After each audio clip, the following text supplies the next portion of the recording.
Howdy, my name is Cameron Frederick, and this is my research project for Entomology 320.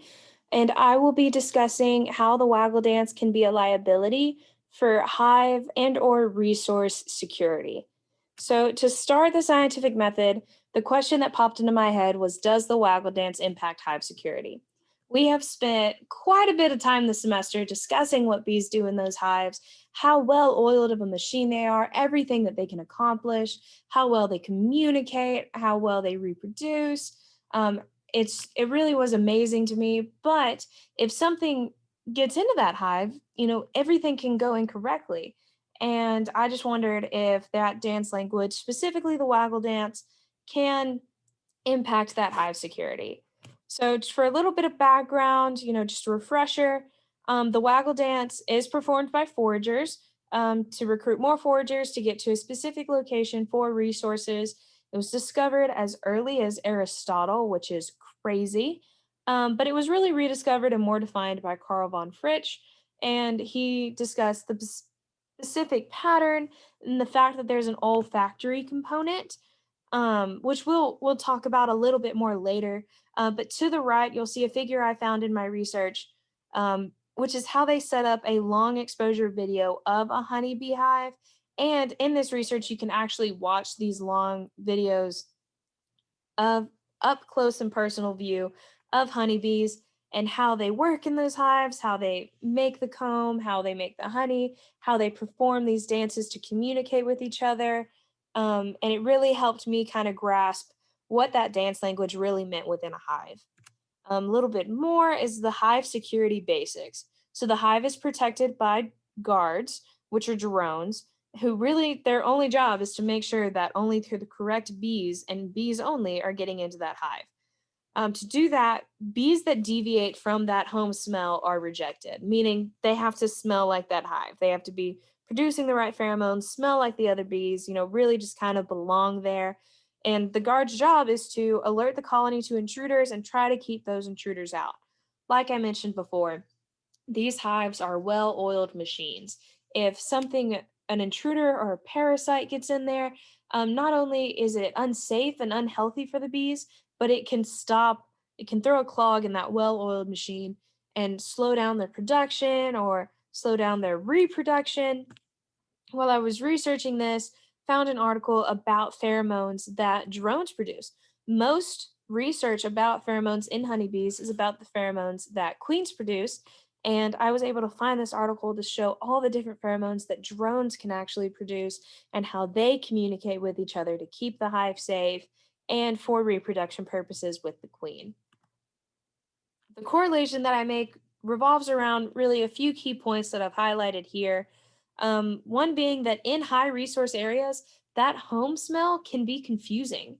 If you have two hives that are close geographically, they can have very similar home smells, which could allow intruders in because drones are really just going off of that smell. And if they smell the right way, they can get in.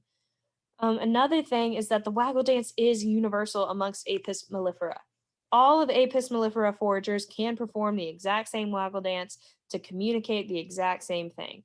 So, if a bee from the wrong hive gets in, they can perform the same waggle dance to a different group of bees and be communicating the exact same thing. It really is a universal language for them.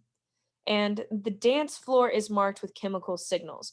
Another one of the articles I read really talked about the importance of that dance floor, how it has to be in the right location, a certain distance away from the opening, certain distance away from the queen, and central enough so that all of the bees can find it and see it. But being able to find it is marked with those chemical signals.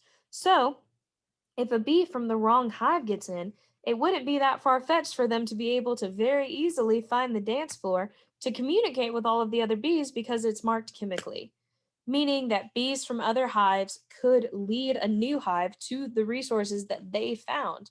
This is where that liability comes in. That's where you get a problem. If if a bee from a competing hive shows you where all these resources are, now you have bees from two different hives competing over the same resources in the same area. It gets very competitive and you run out of resources in that specific area faster. So overall, the answer to my question was yes and no, which wasn't what I was looking for, but it is what it is. The waggle dance itself does not impact a bee's ability to get into a hive. That is that olfactory component that von Fritsch described and researched. That's what we're looking for as far as getting into the hive is them smelling the right way to the drone and guard to the guard bees. However, if she smells the right way and gets in to the wrong hive, she can make her hive lose resources or in a different hive gain additional resources. This that liability that I'm talking about just makes it more competitive, sends sending a message to the wrong hive just makes that foraging a little bit more difficult.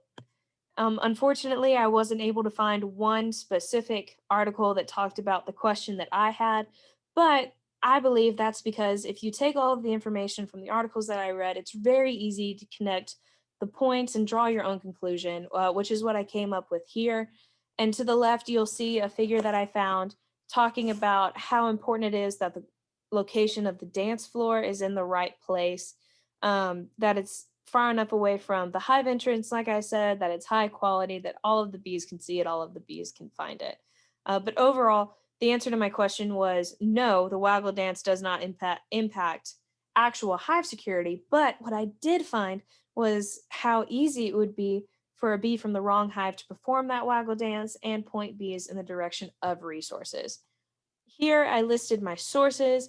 Like I said, none of these specifically answered my question, but they all gave me enough information that I could, draw my own conclusion logically, really using that scientific method, answer my own questions. The video that I mentioned is actually in from the Seifert, that fourth listing right there. That's if you want to go watch those videos, that's where they are. But this will conclude my presentation. If you have any questions, please let me know. This was a wonderful opportunity for me to really refine my research skills and remind myself that I can answer my own scientific questions. Thanks and gig 'em.